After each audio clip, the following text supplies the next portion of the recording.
আসসালামু আলাইকুম। আশা করি আপনারা ভালো আছেন। সকালে চা খাবার আগেই আমি রান্না করে নিলাম। কেননা মেহরান আর ওর আব্বু ঘুমাচ্ছে।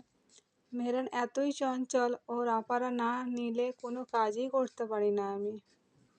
ওর আব্বু তো নিতেই পারে না একদম। উনিই তো বাচ্চাদের মতো হয়ে গেছে। সব কিছুই ওনাকে করে দিতে হয়। ওনার শরীরটা অনেকই অসুস্থ। আল্লাহ তাআলা জলদি ভালো করে দাও মেহরানের আব্বুকে।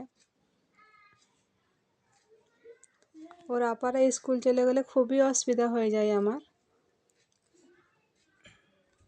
মেহরান ওর আব্বুর কোলে বসে উঠতে বলে। মেহরানকে দেখে আমার খুব কষ্ট হয়। মেহরানের আব্বু লেগে আপনারা দোয়া করবেন আর মেহরানকে ভালোবেসে একটা লাইক দিয়ে চ্যানেলটাকে সাবস্ক্রাইব করুন।